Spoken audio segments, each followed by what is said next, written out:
आज मैं आपको कार्तिक मास कथा का 19वें अध्याय सुनाऊंगा। तो चलिए गणपति जी का नाम लेके वीडियो को करते हैं स्टार्ट। श्री गणेशाय नमः।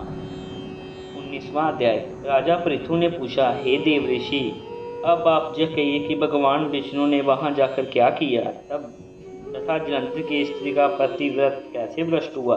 श्री नारद जी ने कहा, जलंधर के नगर में जाकर भगवान विष्णु ने उसकी प्रतिव्रता स्त्री वृंदा का पतिव्रत भंग करने का विचार किया। वह उसको नगर के एक उद्यान में जाकर ठहर गए और रात में उसके स्वप्न दिया।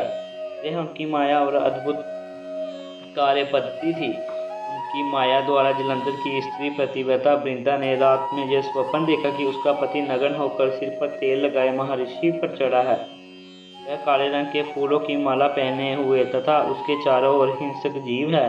वह सिर मुंडाए हुए अंधकार में दक्षिण दिशा की ओर जा रहा है।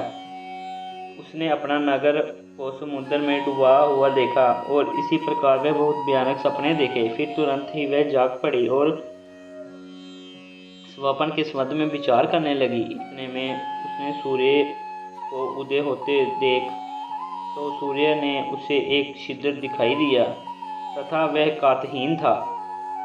इसे उसका अनिष्ट जाना और व्यक्त होकर रोने लगी। वह छज्जे पर गई, अटारी पर चढ़ी, भूमि पर उतरी, मगर उसे कहीं पर भी शांति नहीं प्राप्त हुई। फिर वह अपने दोनों सखियों को साथ लेकर उपवन में गई, परंतु वहां उसे शांति नहीं हुई। फिर वह जंगल की ओर निकल गई, वहां भी उसे चैन न आया। वन में उसने सिंह के समान दो भयंकर राक्षसों को देखा, जिससे वह अत्यंत व्यक्त होकर वहां से भागने लगी। उसी समय वहां शिष्यों सहित एक तपस्वी आ गया और वृंदा उसके पैरों में हाथ लगाकर उससे अपनी रक्षा के लिए याचना करने लगी। मुनि ने अपने एक ही हुंकार से उन दोनों राक्षसों को वहां से भगा दिया। वृंदा को आश्चर्य हुआ। वह भय से मुक्त हो मुनि के साथ हाथ जोड़कर प्रणाम करने लगी और कृतज्ञता का ज्ञापन किया। फिर उसने मुनि से अपने युद्धरत पति के संबंध में उसकी कुशल क्षेम का प्रश्न किया। मुनि ने मौन हो आगे पीछे देखकर कहना चाहा। उसी समय दोनों बानर ये उसके पास हाथ जोड़कर खड़े हो गए। यो ही मुनि ने त्रिकुटी का संकेत किया तो वह उड़कर आकाश में चले गए। फिर जलंधर का सिर व धड़ लेकर मुनि के पास आ गए। तब वृंदा अपने पति को मारा जान मूर्छित होकर धरती पर गिर पड़ी और अनेक प्रकार के वचन कर दारुण विलाप करने लगी। पश्चात उसने मुनि से कहा, हे कृपा निधे, आप मेरे पति को जीवित कर दीजिए। पतिव्रता परायण दैत्य पत्नी ऐसा कहकर दुखी श्वास को छोड़ती हुई मुनि के चरणों में गिर पड़ी। तब मुनिवर ने कहा, वह शिवजी द्वारा युद्ध में मारा गया है, अतः वह जीवित नहीं हो सकता, क्योंकि जिससे भगवान शंकर मार देता है वह कभी जीवित नहीं हो सकता। परंतु शरणागत की रक्षा सनातन धर्म है, अतः कृपा करके मैं इसलिए जिला देता हूँ।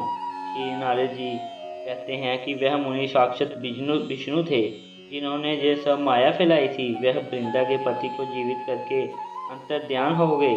जलंधर ने उठकर वृंदा का लिंगन किया और उसका मुंह चूमा।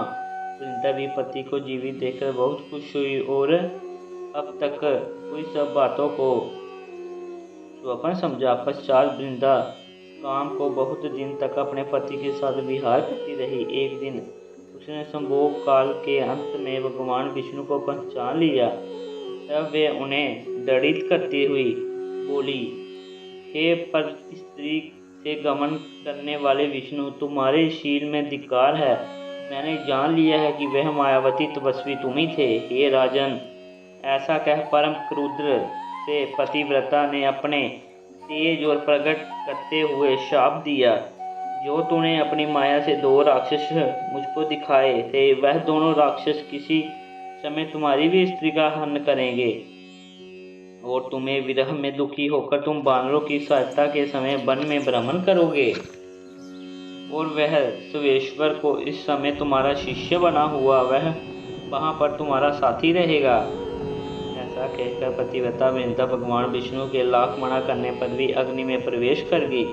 ब्रह्मा आदि देवता आकाश में उसका प्रवेश देखते रहे। वृंदा के शरीर का तेज भी श्री पार्वती जी के शरीर में चला गया और आकाश में जय जयकार होने लगी।